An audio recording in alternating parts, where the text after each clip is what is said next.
Hello friends, हमारी YouTube channel में आपका स्वागत है। हमारा जो टॉपिक है वो चल रहा है डायरेक्ट इनडायरेक्ट। इसकी जो प्रिपरेशन होती है वो हम कर चुके हैं। इसकी मेन जो कॉन्सेप्ट है वो है टेंसेज, वो हम कर चुके हैं। मैं सारी वीडियोज आपको बना चुकी हूँ, आप भेज चुकी हूँ। लेकिन फिर भी अगर किसी ने नहीं देखी हैं तो डिस्क्रिप्शन में जाकर लिंक मिल जाएगा आपको, वहाँ पर जाकर सारी वीडियोज आपको देख सकते हैं। और जो टेंसेज हैं वो इस तरह गेमिंग लग रहे हैं कि लग नहीं रहा है कि हम टेंस कर रहे हैं। और टेंस किए आपने, टेंस के जस्ट बाद आपको डायरेक्ट इनडायरेक्ट ऐसे समझ में आ जाएंगे जैसे हमने डायरेक्ट इनडायरेक्ट किए ही नहीं है, हम तो ऐसे ही कोई स्पेलिंग जंबल वर्ड्स कर रहे हैं। इस तरीके से आपको इजीली समझ में आ जाएंगे।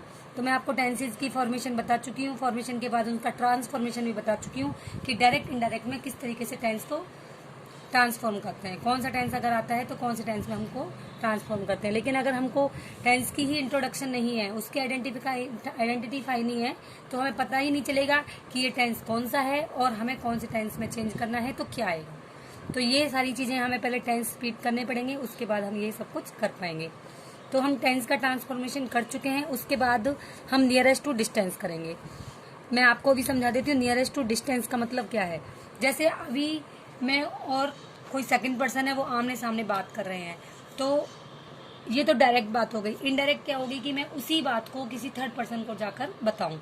तो जो मैंने डायरेक्टली बात की और थर्ड पर्सन के बीच में, जो मेरी और थर्ड पर्सन के बीच में बात हुई, उसमें डिस्टेंस आ गया। अभी मेरी जस्ट बात हो रही है तो उसके कुछ देर बाद तो ही मेरी उससे बात होंगी, तो इसका मतलब उसमें डिस्टेंस आ गया। नियरेस्ट का मतलब मैं सामने आमने बात कर रही हूँ, डायरेक्टली बात कर रही हूँ। और डिस्टेंस का मतलब होता है कि मैं इनडायरेक्टली, यानी कि दूरी बन जाती है उसमें। तो जहां पर सेंटेंस में दिस आता है वो दैट में चेंज हो जाता है, दीज आता है दोज में हो जाता है, हेयर देयर में, hence thence, hither thither, now then, ago before, just then, thus, so, today, that day. Tonight that night में हो जाता है। यस्टरडे अगर आता है तो द प्रीवियस डे में, टुमारो द नेक्स्ट डे या फॉलोइंग डे भी हम लिख सकते हैं। लास्ट नाइट, वीक, ईयर कुछ भी आ जाता है तो the previous night, week, year जो भी आता है हम उसमें चेंज कर देते हैं। नेक्स्ट वीक, मंथ, ईयर कुछ भी जो भी आता है तो हम the following week, month, year जो भी हमारा उसमें सेंटेंस में है उसको हम यूज करके लिख देते हैं। इस तरीके से हमारा नियरेस्ट टू डिस्टेंस हो जाता है। फिर हमारे टेंसेज हो गए, ये डिस्टेंस की भी चेंज फॉर ट्रांसफॉर्मेशन हो गई। अब हमारा आता है पर्सन। मैंने आपको 3 चेंजेस बताए थे, चेंजेस ऑफ पर्सन, प्लेस और टेंसेज। अब हमारा पर्सन का रह गया है। फर्स्ट पर्सन होता है सेंटेंस में तो अकॉर्डिंग टू सब्जेक्ट वो चेंज हो जाता है। फर्स्ट पर्सन मैंने आपको जब सारे टेंसेज कराए थे उसमें भी बताए थे, एक बार फिर भी रिपीट कर देती हूँ। जो खुद से पॉजेसिव होते हैं, जो अपने लिए बिलोंगिंग होते हैं, आई वी होते हैं फर्स्ट पर्सन। सेकंड पर्सन होता है यू। ये जो सेकंड पर्सन होता है वो अकॉर्डिंग टू ऑब्जेक्ट चेंज होता है। और जो थर्ड पर्सन होते हैं, आई वी यू के अलग जो भी पर्सन होते हैं उनमें कोई चेंज नहीं होता है। फॉर एग्जाम्पल के लिए हम अभी 2-4 सेंटेंसेस देख लेते हैं, उसमें हमारी प्रैक्टिस हो जाएगी। फिर कल हम टेंसेज की अच्छे से रिपीट कर लेंगे, ये वाले रूल्स भी रिपीट कर लेंगे और हमें पर्सन्स की ट्रांसफॉर्मेशन है इसको अच्छे से रीड कर लेंगे। उसके बाद हम इसी जो रूल्स हैं इनको हम डायरेक्ट इनडायरेक्ट के सेंटेंसेस में अप्लाई करेंगे तो हमारे सेंटेंसेस में कहीं भी कैसी भी कोई प्रॉब्लम नहीं होगी। देखिए हमारे डायरेक्ट इनडायरेक्ट हो भी गए हैं, कुछ और भी रूल्स हैं, लेकिन जो मेन रूल्स हैं वो बता चुकी हूँ। कुछ रूल्स हैं जो आगे और भी आएंगे, उनको भी मैं बताऊंगी। आपको पता भी नहीं चला, आपके डायरेक्ट इनडायरेक्ट हो भी गए, लेकिन अब जब हम इन्हें सेंटेंस में अप्लाई करेंगे तो हमारी प्रैक्टिस अच्छे से होगी। देखो, ही सेड, ये हो गया रिपोर्टिंग वर्ब, ये स्पीच हो गया। I was reading a book.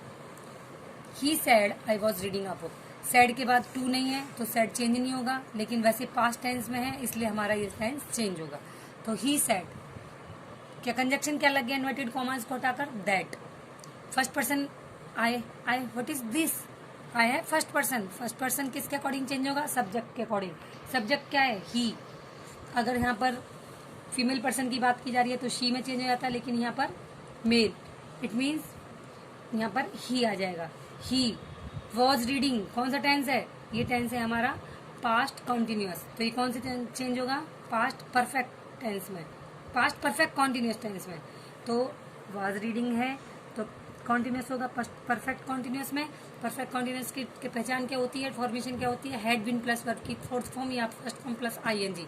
तो ही वॉज रीडिंग को हटाकर had been reading a book, और इन्वर्टेड कॉमास को हटा दिया और ये हमारा सेंटेंस ट्रांसफॉर्म हो गया।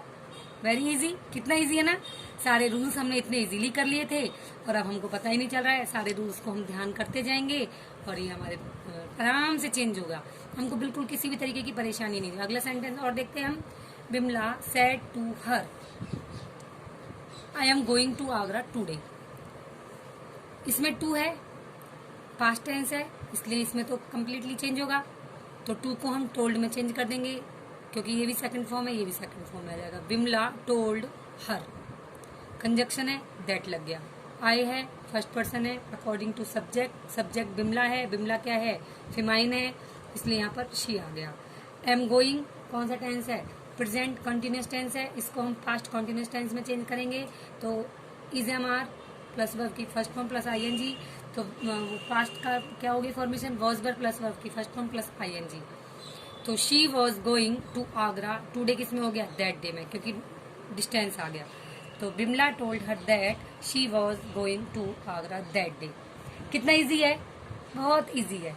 पता ही नहीं चल रहा कि हमने डायरेक्ट इनडायरेक्ट सीख भी लिए और हमको कुछ पता ही नहीं चला। बस इसका मेन जो हमारा बेस है, जो इसकी बैकबोन है, वो है टेंसेस। इसलिए मैं आपको फिर एक बार कहूंगी कि टेंस को जरूर रीड कर लें।